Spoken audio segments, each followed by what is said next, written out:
I want to congratulate you and We the World on the 20th anniversary of 11 days of global unity. Together, you, me, and we can create a better world and have fun doing it.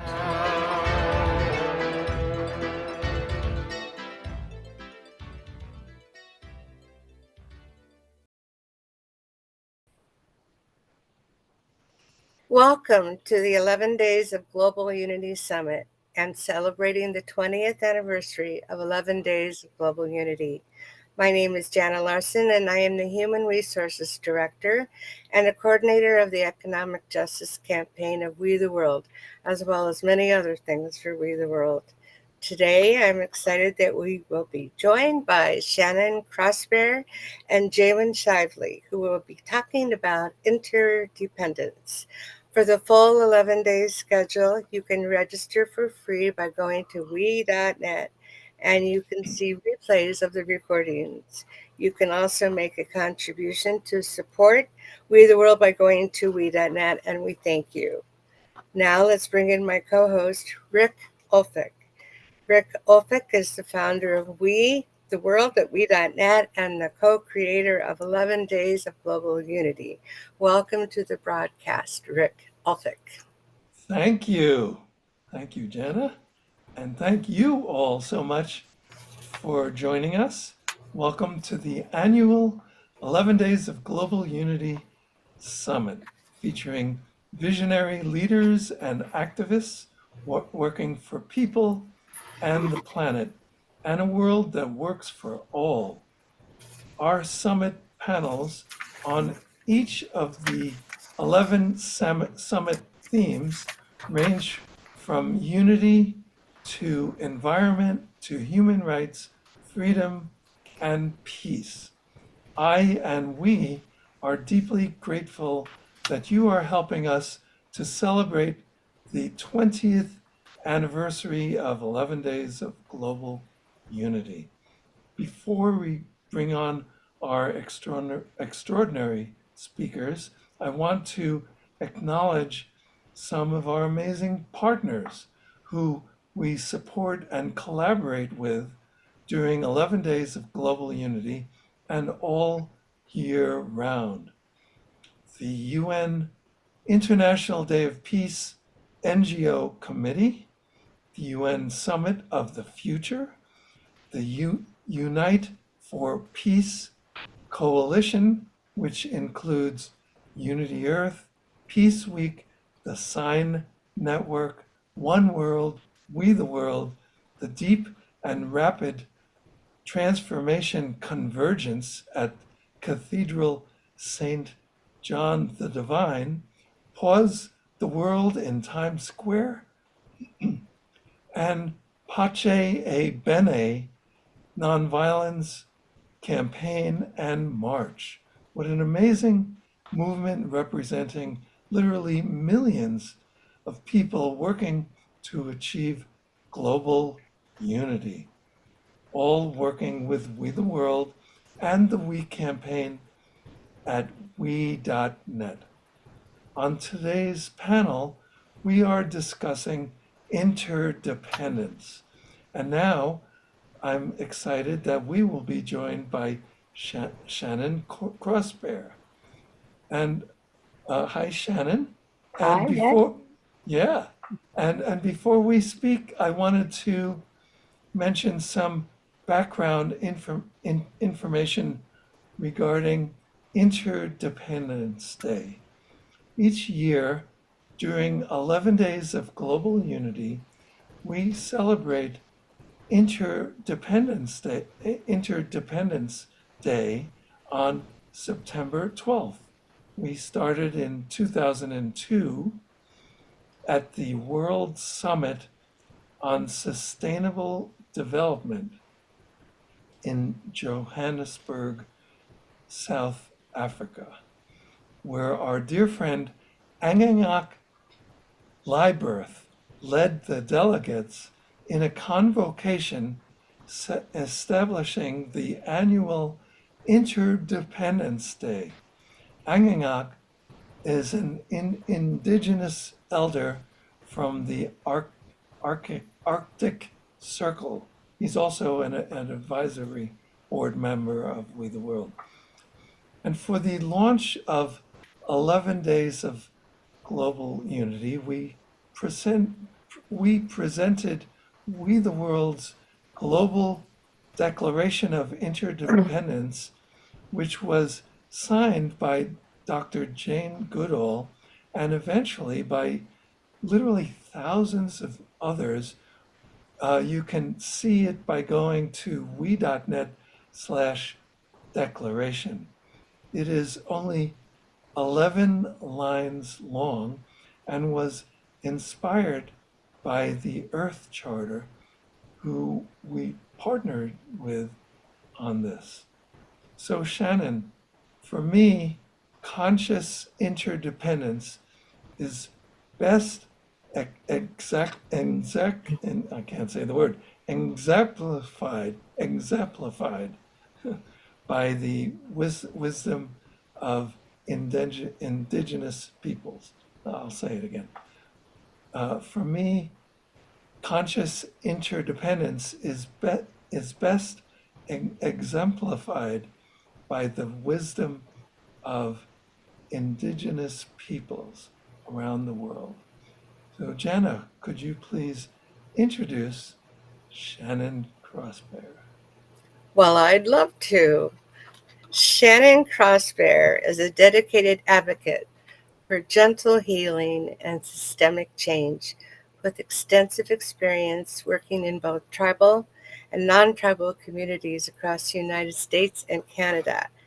Her work has focused on promoting culturally congruent, trauma-informed practices, particularly with mental health and child welfare systems, and as a campaign leader of We the World's Interdependence campaign.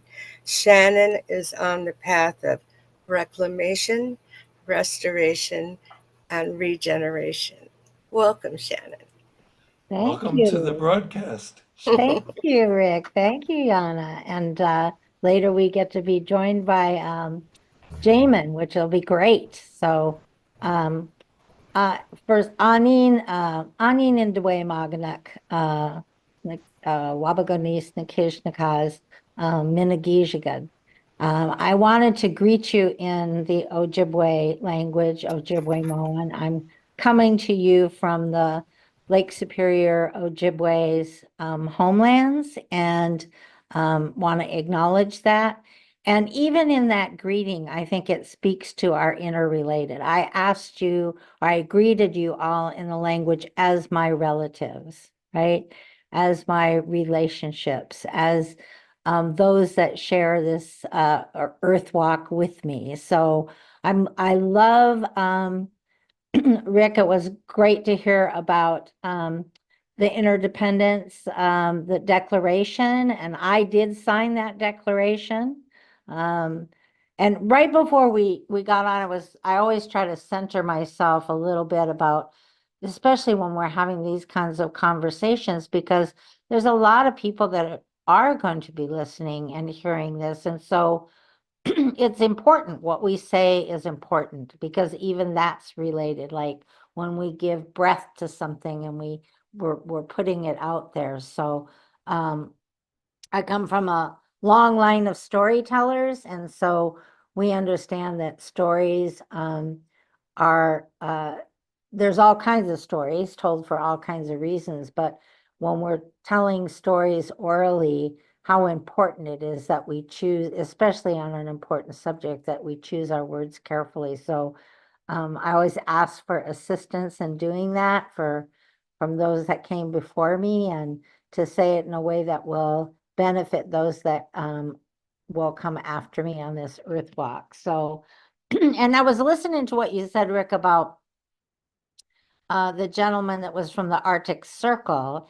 And it was interesting because I was thinking earlier about how to explain a worldview that has always come from this sense of interdependence. And I was thinking about from a Western construct, how kind of Western science is beginning to catch up with our indigenous knowledge in some ways. And one of the things I was thinking about was when we talk about, for generations, we've always talked about blood knowledge, right? About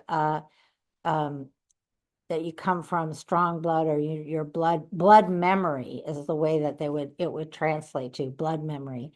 And for years, that from a Western construct, that really wasn't understood. It was thought to be not to be scientific, right? But as we learn about things like genetics, and indeed there is blood memory, and our genetics carry those memories, and our blood carries those memories. And so now we have a way of articulating it that is better understood by Western thought processes. And so when I think about interdependence, I think of I live on the shores of Lake Superior, and we have it's a very old rock that's the basalt layer, because those things were formed during the Ice Age. And when the ice melted and came down and brought all these huge formations that happened in these rocks. And when we are in ceremony, we always talk about our grandfather rocks, right? From a Western construct, one might think that this is an inanimate object, and how can it, what's that all about? But if you think in the way of interdependence, and you understand that we actually walk on the very bones of our ancestors. And, that's not, that's reality. That's the laws of nature are all about interdependence. And when we take it from a construct, it has to do with, Rick, you repeated yourself because you wanted to be clear about your language when you were, doing the introduction. And that's so critical about how we understand, because many of these things that we sometimes have apparent disagreements around, such as Western science and indigenous knowledge, are just being spoken about differently. We're using different language. We use different, different ways of expressing ourselves. And yet, in many, many of the instances, if something is true, then it's going to hold true through all the different mediums. So whether it's Western science or it's indigenous knowledge, if it's true and it's natural law, it will supersede and be true in both of those kinds of ways of looking at it, or ways of expressing it, or ways of measuring it, And so I love that we were having this conversation about interdependence, because it really, when you get to that point and you understand that this earth is a relative, and that all the beings on this earth are relatives, you kind of want to be a good relative, because it's not about what happens to the bee. It is about that, but it's more importantly, it's what happens to us without the bee, right? And so this idea that all of those things, and we are coming to a different point in time, because we now can see the effects of ignoring our relatives or treating our relatives badly. And so understanding this idea of interdependence and reciprocity and how we belong to each other shifts the way that we will behave with each other. And that is kind of the essence of we, right?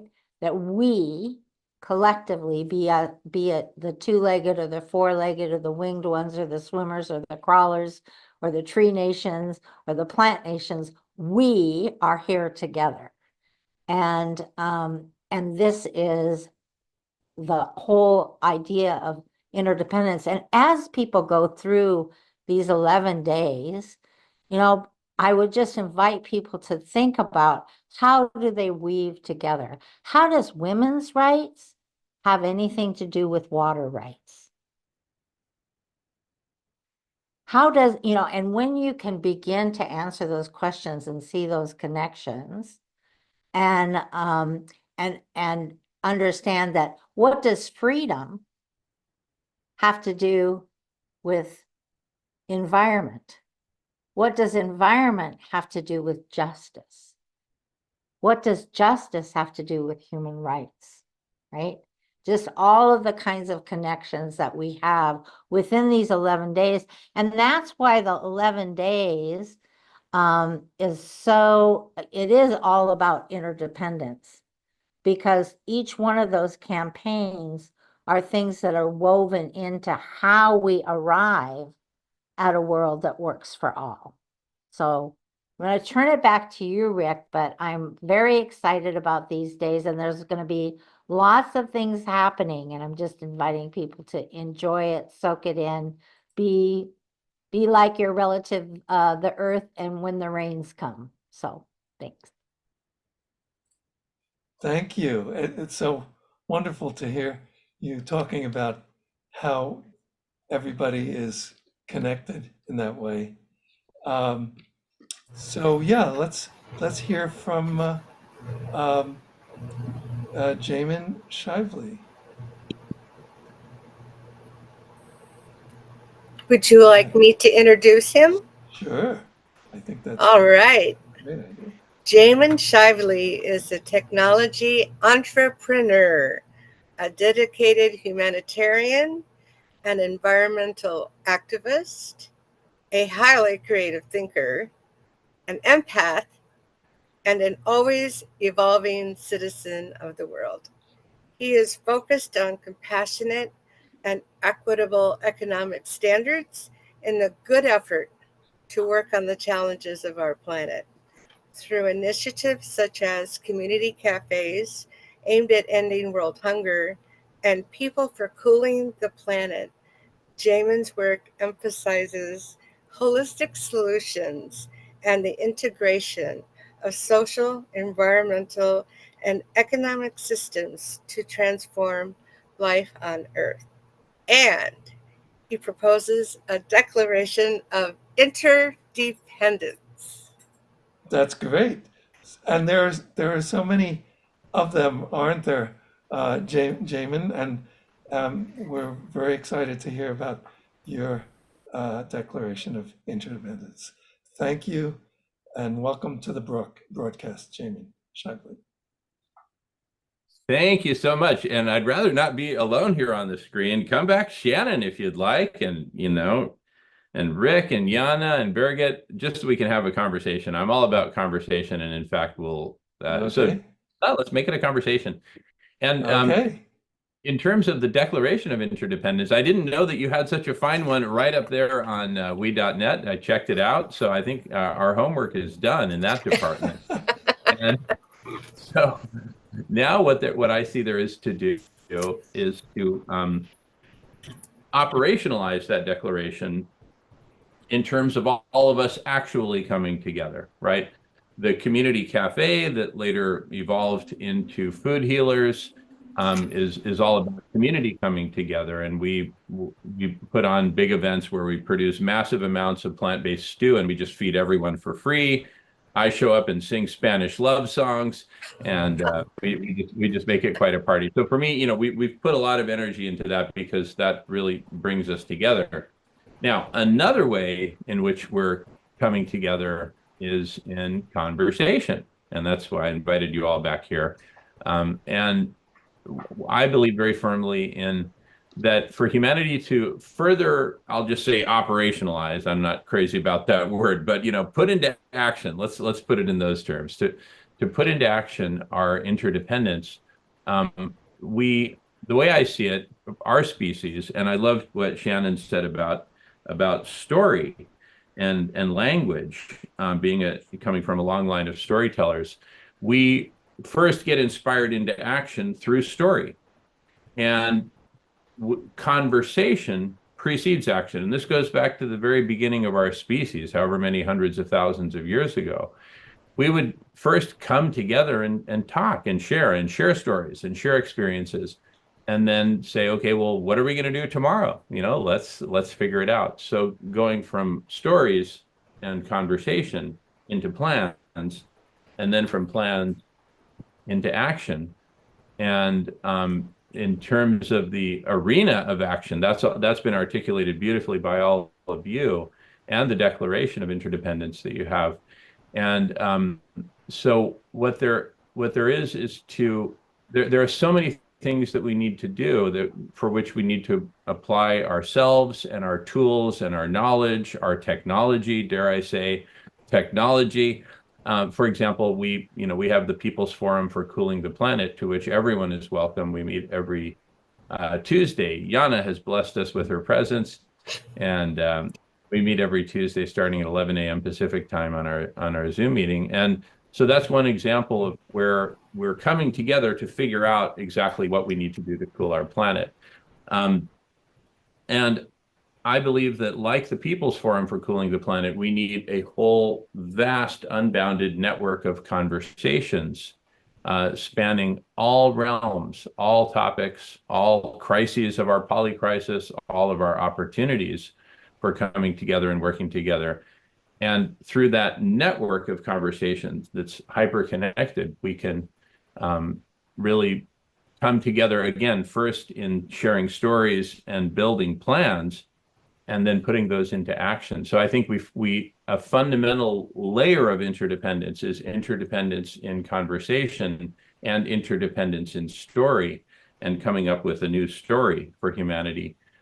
And so our organization, Kindred Spirits, which drew inspiration from the Choctaw gift of 1847 to the people of Ireland, our ancestors who were starving, the Choctaw completely got it. They see the world as interdependent. And some refugees from slavery amongst our Irish relatives who came over on the boats, who broke away from slavery and joined up with the Choctaw, intermarried, shared stories. And when the Choctaw heard about the starvation of our people in Ireland, they wouldn't have it. They sold everything they could, got all the gold that they could possibly get together, and sent over 2 emissaries and fed our people, right? For which we never forgot. And so again, we draw inspiration. That was the basis for our organization, Kindred Spirits, and our events, Kindred Spirits Ireland in 2022. And so part of our contribution to the conversational realm is starting the Kindred Spirits Snack Bar, the social network of actual conversations, where we get together here on Zoom and we just talk. Sometimes it's structured, sometimes it's less structured. Yana knows we can talk late into the night, and we believe that a lot of that is really necessary. Anyway, with that, I'm going to pass the talking feather, and really great to be with you all. Thank you. You know, something that you said make me think of one of the things that we do a lot with the world, because you said that things kind of start with story, and then making plans, and then taking action. So we have 3 things that we do all the time. We are inspire, inform, and involve, which is the same thing. And we say, 3 I's, inspire, inform, and involve. 3 I's that make a we. As we go from me to we. Yeah. Right, which is a me, an M to W. Aren't we clever? You're muted, Shannon. But not for long. Not for long, right? I was just going to say, Jamen, thank you, because in that story, which I know that story about Ireland and the Choctaw, in fact, I went to Ireland and I saw the feathered sculpture, and I too come from both lineages, right? And so in my Irish lineage, my great grandfather came over during, of course, the famine, but he helped the Ojibwe people at that point in time, because he had farming skills that they didn't have, because I come from the Northland, and so it's all the boreal forest, and so it was more subsistence living by hunting and gathering. And so the skills of that time helped our people during that time too. So all of these connections and understanding that, you know, we are indeed all related. And we're all, you know, I always think about that because they talk about the indigenous, we're all indigenous. At a point in time, we're all indigenous. The difference that I see is that there are those of us that have been separated longer through colonization from our indigenous knowledge, and those that have a little bit closer memory from, and of course here in North America and South America and some other places around the world, that's true. And so that we haven't been separated. It's easier to get back to. It's not such a long journey. And so because once you are tapped into that indigenous knowledge, then you cannot help but understand interdependence. And it's even in the language, like different languages, like, you know, one of the languages I learned about just a word in a language, in the Welsh word keen, and we use it here in the States too, kinship, right? To kinship, but it was never meant to be about blood relations. It was meant, the word can be used interchangeably. So to keen ye was to understand you, but it also meant I keen ye, I love you, because there was the knowledge that without understanding, there could be no love.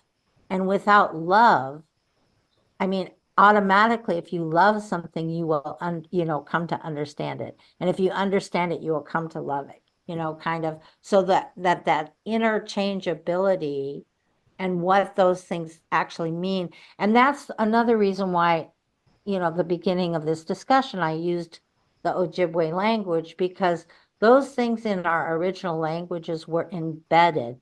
And the way that we speak is the way that we think. And our speech influences our thought, and our thought influences our speech.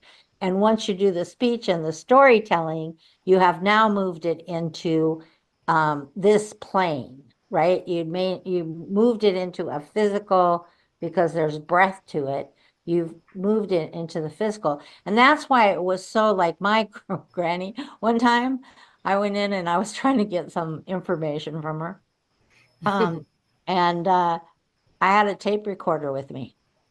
And it was, it made sense to me. I was doing some learning about the language, and she just absolutely, that was it. She was not having none of that. And from a Western thing, I've seen this misinterpreted many times. They say, oh, well, that was superstition. She thought that her, spirit was going to be captured in the, no, that is not the correct. The reason that she didn't want to record it was she understood that it wasn't until you actually could hear it, pay attention to it, and absorb the information. And that's why, especially stories that were quote unquote important, got told over and over and over and over again, because they were still alive. Once you committed them to paper, or you tried to, anyway, they became less alive, whether it was a recording or that now you don't have the breath to it. It isn't the same thing. It doesn't have, it's not that it doesn't have value. It's just not the same thing. And so, yeah, so anyway, I was loving that, even in this story, what did we find? We find connection. Yeah. Yeah. Right? Beautiful. We find mutuality. We find the places where we come together. So Our actual conversations, as Jamen says. Yep. Yeah. Absolutely. Exactly. Beautiful. Beautiful. Thank you. Thank you, Shannon. Well, thank you. And I really liked, Shannon, what you were saying about the two languages and frameworks of indigenous thinking and then scientific thinking are beginning to converge. And I thought about this idea of quantum mechanics and this idea of things happening, like they call it non-local events. So when there's a quantum event in terms of scientific thinking, two particles are, let's say there's an explosion and the two particles start, go in opposite directions, and they are very far from each other. If you do something with one of them, it actually is influencing the other one instantaneously, even though that has been measured to be faster than light speed. So, and it's mind blowing for scientists that happens, but it shows the connection that we all have to all parts of the universe. Well, and that reminds me too. So I was thinking about this again this morning before we got into this conversation, and I was thinking about the rocks, like I said, those ancient grandfathers. And then I was thinking about a poem by Christy Belcourt, where she talks about the prayers of the mothers being laid in the at the beds of the rivers, and how the fish go there to spawn, and how the prayers that the mothers, when the rains come, that the trees drink that up and then breathe it out into the universe for all of us, right? And it's such a beautiful, comforting kind of thought that those prayers were laid down generations ago. That intent, that breath that was spoken of intent, whether you call it prayer, whether you call it intention, whether you call it, whatever, however, but that is in the ethos, right? And that we always say in our ceremonies, like we kind of start out with, "Oh, please forgive me, I'm a poor, pitiful human being." It's so true that we have no idea. And as we begin to consciously be able to tap into that ancestral knowledge, right? And you see it I think there's a time where we are regaining our hope for the future. And there was a period of time where we were, where our hearts were close to the ground. That's how they say it. When the women's hearts are on the ground, it's over. But if they're close to the ground, there's still hope, right? And we're pretty close to the ground. And what we're seeing is once we understand the interesting part of being so small and yet so significant. Not small and insignificant, but small and significant to this whole universe, and how we cannot help but grow, and we don't go backwards. We've never gone backwards as a species. We've always gone forward, right? And when we look at, and I'm just so fortunate because I have great grandchildren, I'm here to see that. How beautiful is that? And what I see in these young people that is so hopeful is that they get that. that they are actually bringing in all of this. And we need to keep telling them, you have every single thing you need in order to bring us to the next best place. Because they're closer to the ground, in a sense. I don't know. I mean, I don't have a, like They're not maybe. as jaded as Well, adults. that's part of it, but maybe it's blood memory. Maybe it has to do with our own evolution of, Yeah. maybe it's our ability to, maybe it's the fact that we're at a point now where even though, there's so many that see what we don't have, that they don't see what we do have. And even as a people, like, we often talked about it in a predictive kind of manner of, there will come a time in 7 generations where there will be a reclamation. And, all I know is that we have young people coming in, like when I was a child, our language was almost gone. Our language is not gone anymore. Remember what I said about how you speak and think? Our language is not gone. Our language is not only belongs to us, but is being shared wider.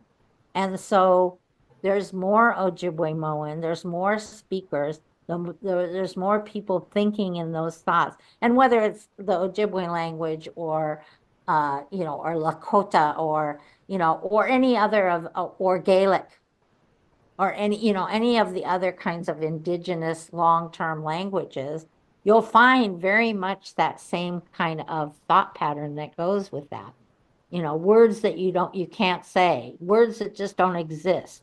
Well, there was and most of those words, interesting enough, are the words that don't exist are words of separation.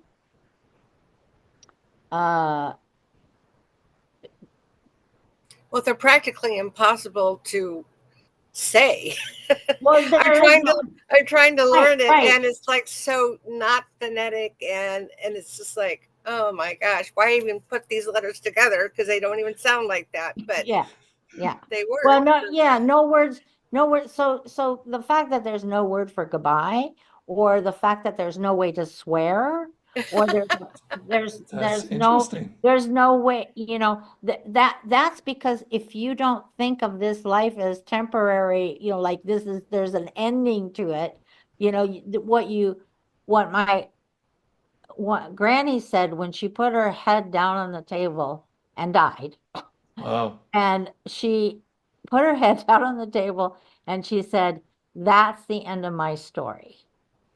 Right. Wow. And she put her head down. And I remember, Wow. and I thought she lied because it wasn't true. I'm telling you this story right now. That's not the end of her story. As long as there's a memory and somebody to speak that story, Exactly. that story will go on. And that, so, but because there was no way to say goodbye in that, there's just not that same kind of thing. And it's the same thing with some of the violent words. I often talk about Joe Flying By, who was a Lakota elder who has walked on now, but he came and he was standing at my place where there was going to be a ceremony, and I don't speak Lakota. I mean, maybe a word or two, and he doesn't speak Ojibwe at all. And we were together for like 2 days. And well, I mean, we understood each other. We made it, you can find ways to understand each other. But it wasn't until the third day that I actually realized that he could speak English. He just chose not to. And so I asked him about that. I said, "Well, Grandpa, how come I mean, I know you can speak English. How come you?" And he said to me, he said, I can't, I don't like to speak it because it's the most violent language on Wow. the earth." And And he you Wow. said, pointed that out to us many times. I did have to change some words because there were words like fight in there, and I go, no, I have to put that in another way. yeah, well, when we become trauma informed, we start to think about things. We think about Yes. what we do. There's in the human services field, You know, there are all these grants out there, these federal grants to do this good work. And what do they call the people that they're working with? Target population. Traumatize. The No, what? the target population. Oh, Who's the yeah, target right. population? Who That's in the right. world wants That's to be right. a, I mean, we're already setting it up. Yes. The words that we use are, it's so embedded. And so, you know, when we think about interdependence, and even how that is, it's interdependence is how we speak, how we walk, how we treat each other. And we're all pitiful human beings, unless, I mean, if you're perfect, it would be That's really great. interesting. But I have yet to meet. And giving ourselves and each other grace. Like this is new. Like we're entering into a new period. So we're gonna stumble, you know, we're gonna trip on our tongues. We're going to have to backpedal. We're gonna have to rethink things, but that's okay. That's part of, you know, if we can give ourselves and each other the grace to say Yes. we're growing together. Yep. I agree. And Jamin, I was just wondering if I'm just I'm noticing that there is more and more consciousness about interdependence, right? We are seeing that in many circles, and simultaneously we're seeing a kind of almost like a movement in the other direction that many politicians use us versus them to gain power because they feel like their base is going to be enlarged and enraged. But hearing about immigrants who make who do criminal activities, which is you know maybe a very small part of the population, but that's what they talk about just to get people to be in this kind of us versus them culture. Uh, so, how do you explain that we have these two tendencies going in the opposite directions, and and is one going to expand more than the other, or what do you think about that, Jamie? Yeah, the whole us versus them thing. I mean, the thing is, we did evolve as a bunch of tribes, and we were all neighbors with other tribes. Ireland is a special case, being an island First Nation of indigenous people, those indigenous to the island of Ireland.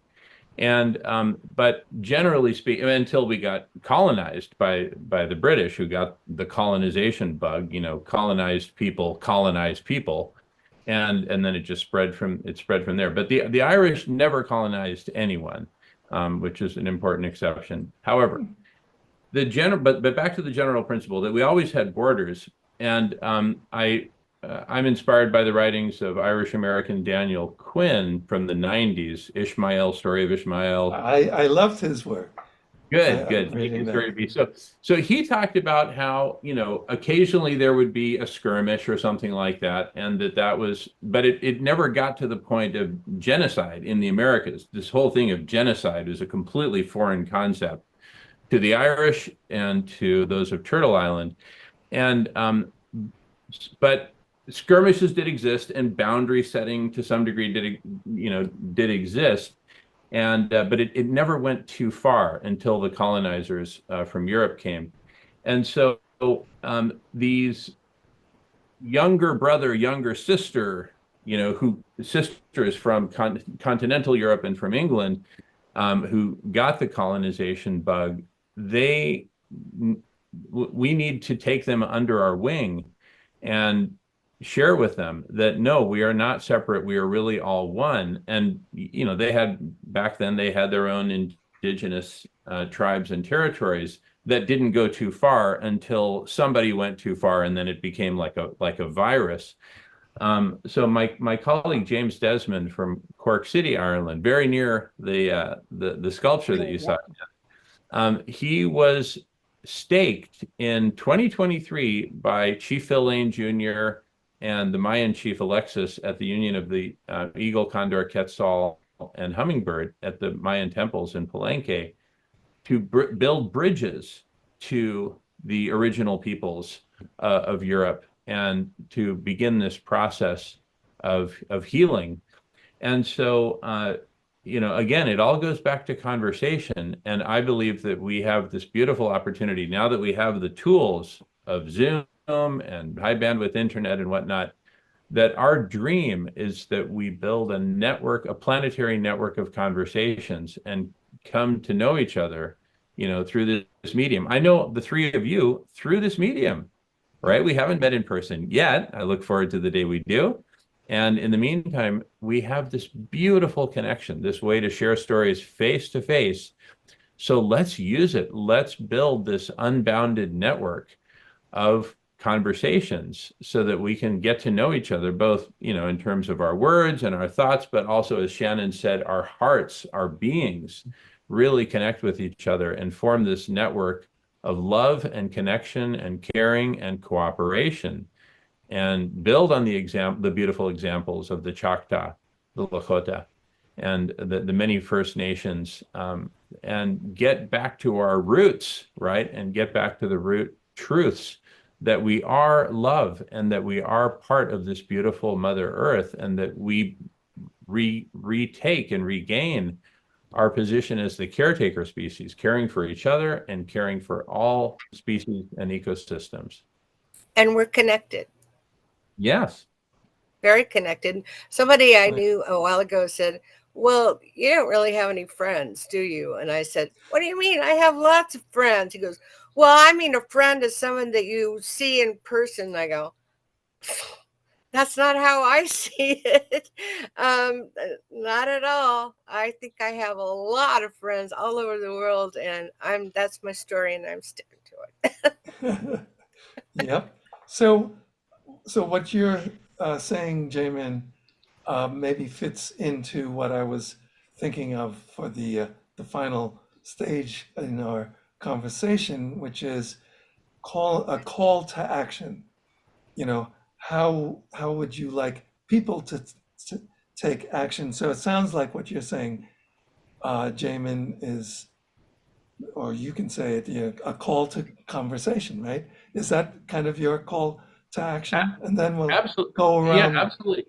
A call to conversation. And I really want to acknowledge the work that you, Rick, and Yana and Birgit and all of you at we.net, We the World, have taken, because you've built out a beautiful calendar. That's an inspiration for us.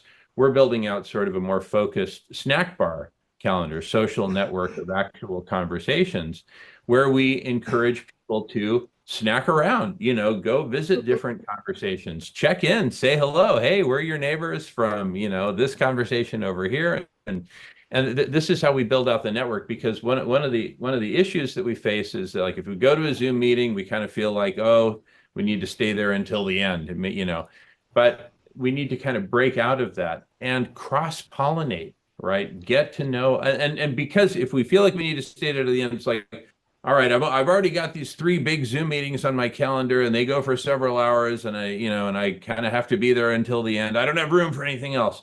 And then we stay in our lanes, we stay in our tunnels, right? We need to break out of that. And that's what Kindred Spirits Snack Bar is all about, the social network of actual conversation. So, but let's all do our part and contribute and build our own calendars. And then let's weave our calendars together so that we have a universal, a planetary calendar of all peoples with all languages. And thank goodness we have Shannon, who knows 2 different worlds, or probably more than 2 worlds, who can help facilitators and bridge builders, like our colleague James Desmond, who's been staked to build bridges all throughout, from Ireland all throughout Europe.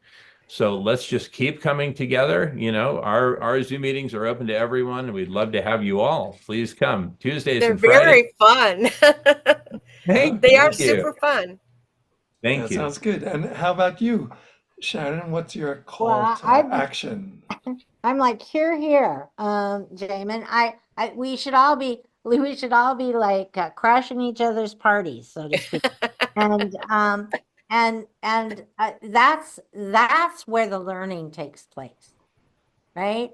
And so that's where that interdependence, we have to not just talk about it, but we have to participate in it. And so my call to action to people would be, if you haven't started anywhere yet, then even if you have, get a hold of Yana here and see what's happening, because she's got her finger on a lot of different things. And even within our 11 days and our campaigns, even though we have 11 days that we're going to be talking about, these are year-long, decades-long now, kinds of activities. And so if there's something that you just like, oh man, I am all about the water. I'm a water carrier. I love the water. I respect the water. I thank the water. I'm all about the water. I'm going to get involved with a campaign that's doing stuff with the water, right?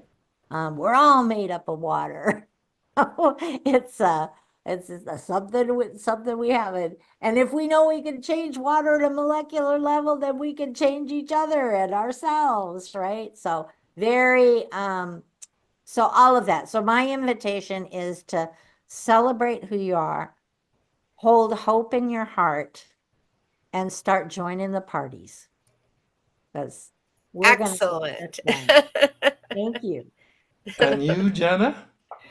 Well, I'm going to keep doing what I'm doing because I'm meeting a lot of people all over the world, and I'm always seeing connections and opportunities, and putting people together is what I love to do.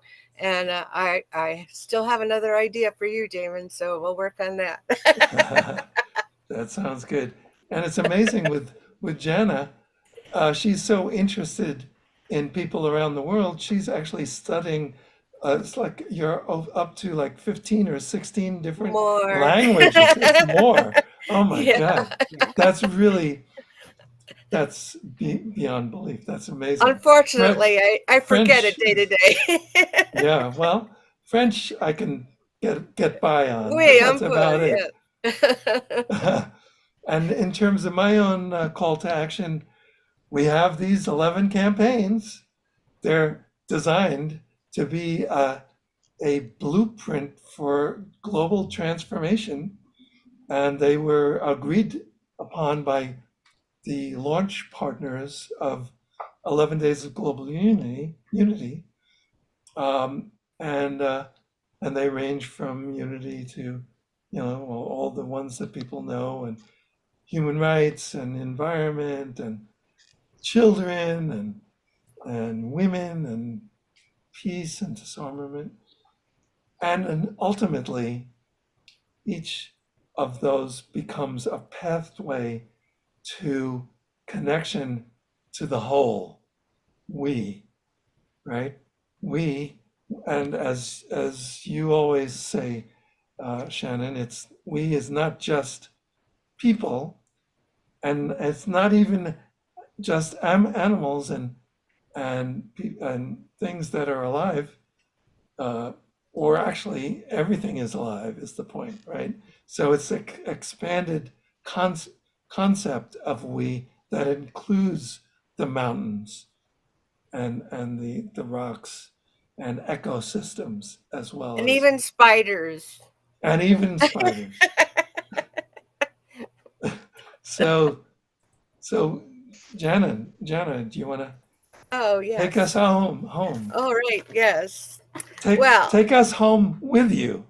oh, that will be not so fun. But anyway. Well, anyway, thank you all so much for what you are doing in the world. This has been really amazing and fun to talk with all of you. And thank all of you for watching this and for being a part of the 20th anniversary of 11 Days of Global Unity.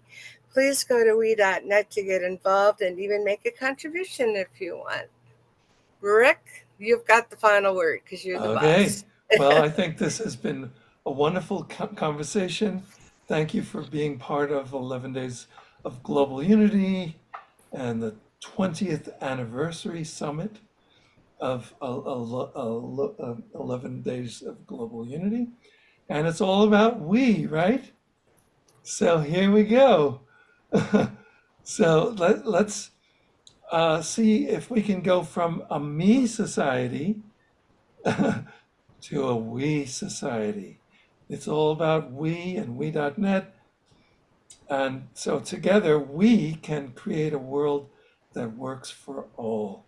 Thank you so much. And join us. And join us. Thank you. Bye-bye.